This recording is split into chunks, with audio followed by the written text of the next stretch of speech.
Don't touch that man. The entire cafeteria went silent. Ethan Carter stood frozen near the coffee machine, wearing a faded gray maintenance uniform that was 3 sizes too big. A young executive had just shoved a tray toward him. "Your maintenance," the man snapped. "You don't eat in here." Ethan slowly looked at him. Then he looked around the room. Nobody said a word. Not one person.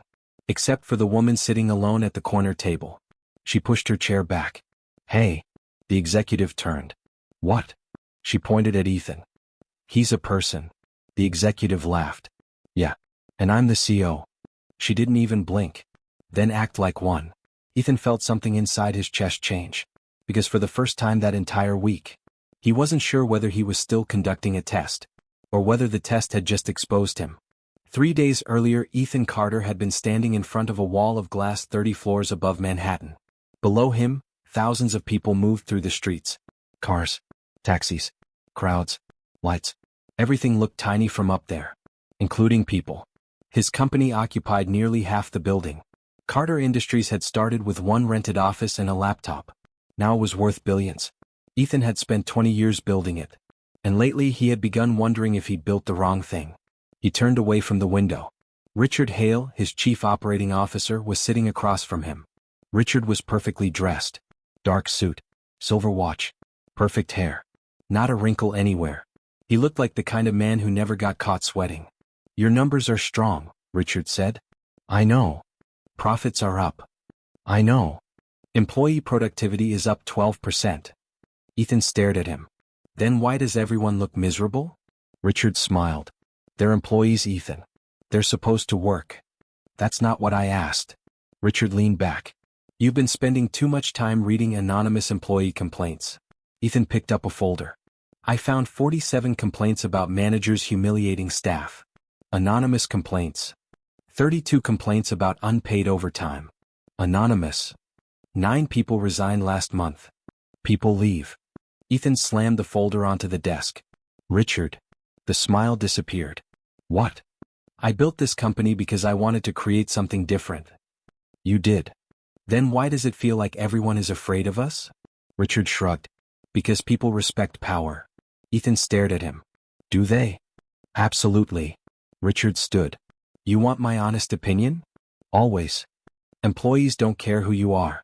They care what you can do for them." Ethan frowned. "That's cynical." "It's realistic." Richard walked toward the door. "You give them a paycheck. They give you their time. That's the deal." The door closed. Ethan remained alone. He looked at the city again. Richard's words stayed in his head.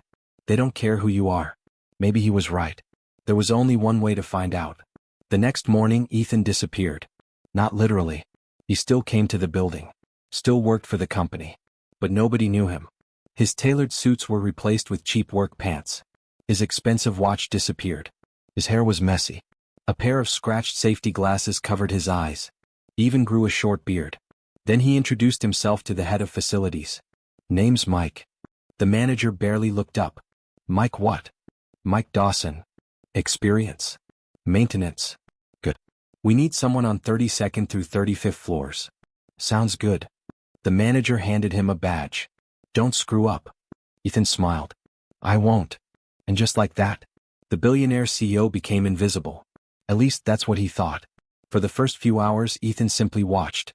He watched employees walk past him without making eye contact. He watched executives complain when elevators took too long. He watched a receptionist get blamed for a package that wasn't delivered. He watched a young intern apologize 5 times for dropping a stack of papers. Nobody seemed particularly cruel. But almost nobody seemed particularly kind either. People were busy. People were stressed. People were protecting themselves. Then Ethan met her. Her name was Maya Brooks. She worked in payroll. 31 years old. Quiet. Always carrying the same blue coffee mug. The first time she saw Ethan, he was struggling with a broken cart. She stopped. "You need help?" Ethan looked up. "I've got it." "Clearly." He laughed. "Okay. Fair." She grabbed one side. Together they pushed the cart down the hallway. "You knew?" "Yeah. First week. First day. Then here's some advice." Ethan raised an eyebrow. "Don't touch the coffee machine on 34. "Why?" "It leaks." "Seriously?" "Seriously." She smiled. Welcome to Carter Industries. That was it. No dramatic moment. No reason for her to remember him. But Ethan did. Later that afternoon he saw Maya sitting at her desk. A young employee stood in front of her. His eyes were red. "I can't make rent this month," the man whispered. Maya looked around. "How much are you short?" "800. She sighed. "Don't tell anyone I told you this." She opened a drawer, pulled out an envelope, and handed it to him. The young man stared at it. "I can't take this." "You can." "No, Maya. Take it." "But you're going to pay me back when you can." "I don't know when that will be." "Then don't worry about it." The man looked like he was about to cry. "Why are you doing this?" Maya shrugged. "Because I've been there." Then she looked toward Ethan.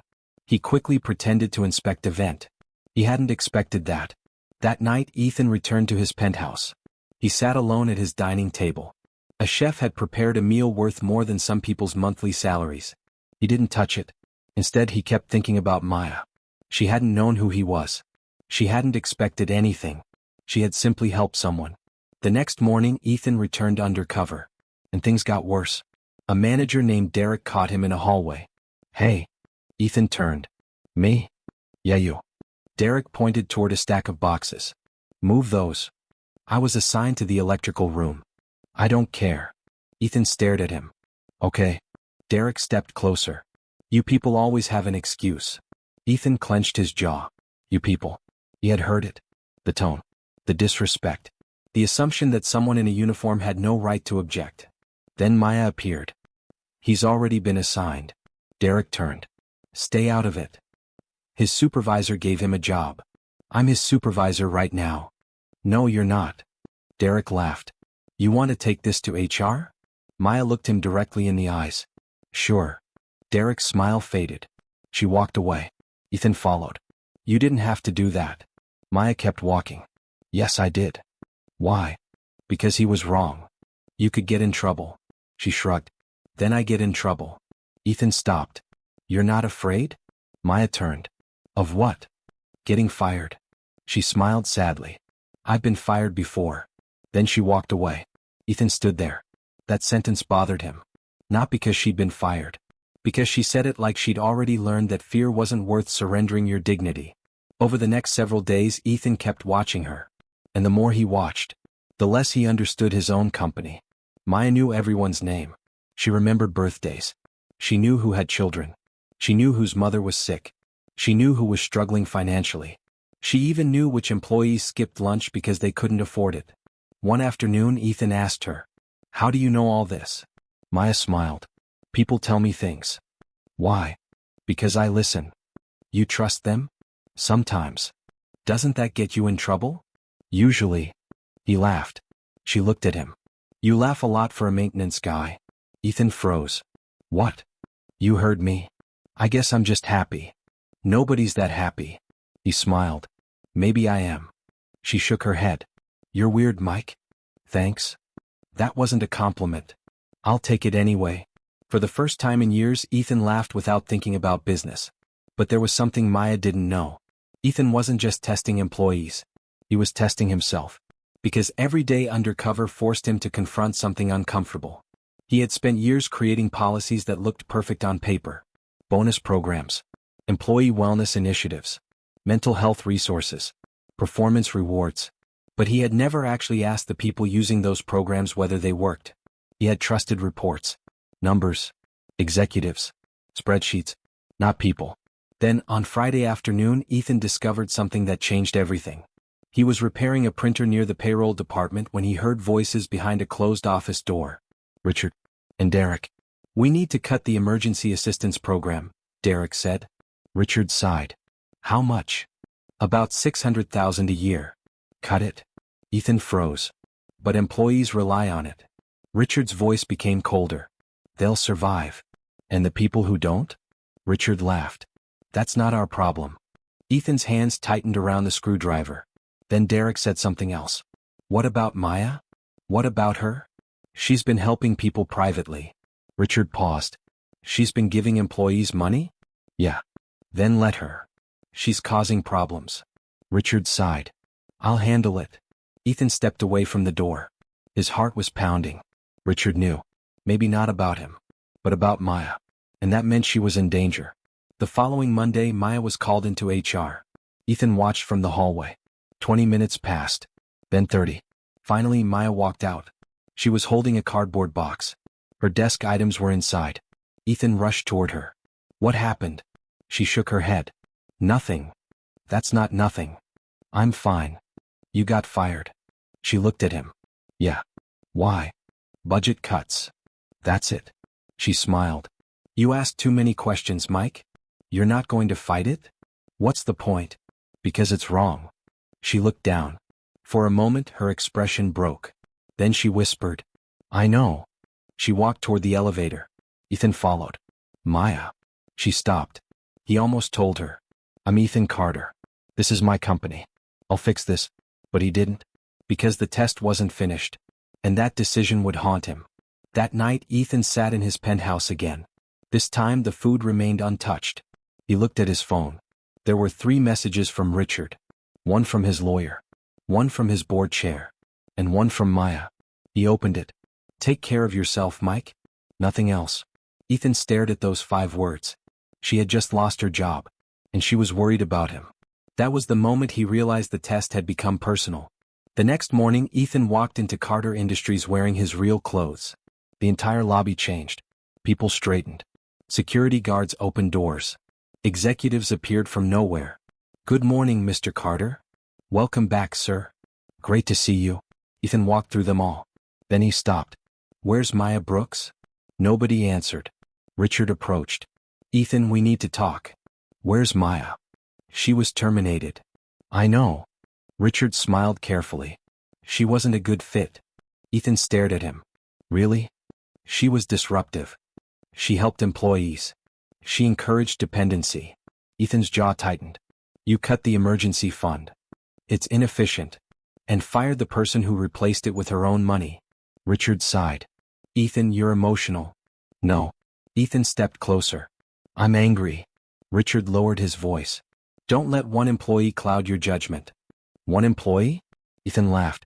You don't understand. Understand what? Ethan took off his jacket. Then he placed it on a chair. I'm going to show you. Richard looked confused. Ethan walked toward the main conference room. Inside were the company's top executives. Board members. Department heads. Senior managers. They all stood when he entered. Ethan looked around. Sit down. Everyone sat. He placed both hands on the table. For the last 2 weeks, I've been listening. Richard's face changed. Ethan continued. I've heard what employees say when executives aren't around. Nobody moved. I've seen how people are treated when they don't have money, titles, or connections. Richard's eyes narrowed. Ethan. Don't? Ethan reached into his pocket. He pulled out the maintenance badge. Dropped it on the table. Silence. One executive stared at it. Mike. Ethan nodded. Mike. The room erupted. Are you serious? You went undercover? How long? Who knew? Ethan raised his hand. Nobody. Then Richard stood. This is ridiculous. No. Ethan looked at him. What's ridiculous is that I had to pretend to be poor to discover how my own company treats people. Richard's face reddened. You violated company protocol. I own the company. You manipulated employees. Ethan paused. That one hit him. Because it was true. He had. Then Maya's face came into his mind. He knew what he had to do. You're right.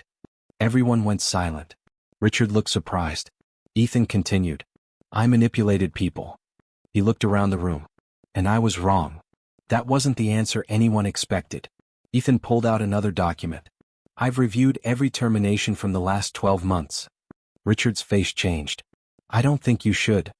318. Ethan looked directly at him. 318 employees were disciplined or terminated under policies you personally approved. Richard shook his head. Those were performance decisions. No. Ethan slid the documents across the table. Most were based on complaints from managers who never interviewed the employees. Richard stared at the papers. You can't do this. I can. You'll damage the company. Ethan nodded. Maybe. He looked at the board. But I'd rather lose money than lose my character. The room went silent. Then Ethan stood. We're reinstating the emergency assistance program. He looked at HR. Every wrongful termination will be reviewed. He looked at finance. Managers will be evaluated on employee retention and workplace conduct, not just profits. Then he looked at Richard. And you're done. Richard stared at him. You'd fire me over this? Ethan's voice was calm. No. He picked up the maintenance badge. I'm firing you because I finally found out what kind of man you are. Richard left without another word. But Ethan still had one problem. Maya. He found her 3 days later at a small diner across town. She was working the evening shift. Ethan walked inside. She looked up. Their eyes met. Her expression froze. Mike. Ethan sat across from her. It's Ethan. She stared at him. I know. He blinked. What? I figured it out. When? The second you walked into the lobby wearing that suit. Ethan looked down. So you knew? Not at first. She folded her arms. But the way everyone looked at you? She shook her head. It made sense. Ethan swallowed. I should have told you. Yeah. I was trying to find out the truth. And did you? He nodded. I did. Maya looked away. Congratulations. There was no warmth in her voice. Ethan deserved that. I hurt you. Yes. I'm sorry. You should be. He nodded. I am. Maya looked back at him. Do you know what bothered me most? What? You weren't really Mike. Ethan's eyes lowered. But I was. She frowned. What? The man you talked to. He pointed toward himself. That was me. Except you had billions of dollars in the bank. I still had the same problems. She laughed bitterly. You don't know what it's like to worry about rent. No. I didn't know whether you'd understand. I don't. Ethan paused. But I know now that I never bothered to ask. Maya said nothing. Ethan reached into his jacket. He placed an envelope on the table. Maya looked at it. What's that? Your job offer. She pushed it back. I don't want charity. It's not charity. What is it? Director of Employee Support. She stared at him. You'd report directly to me? No. Ethan smiled. Directly to the board. Her eyebrows rose. And you'd have authority to change the policies that hurt people. Maya looked at him for a long moment. Why me? Ethan smiled.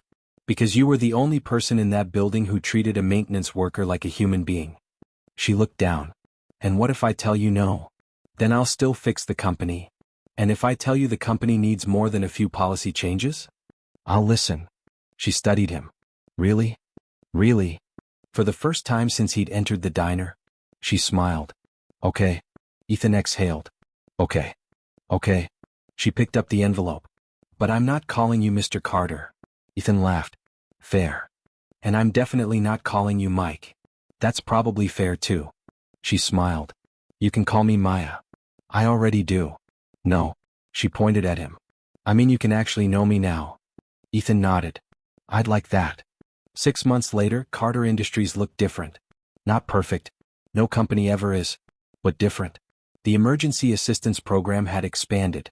Managers were trained differently. Employees had direct channels to report abuse. Several hundred former employees were offered reviews of their cases. And something unexpected happened. Productivity increased. Turnover dropped.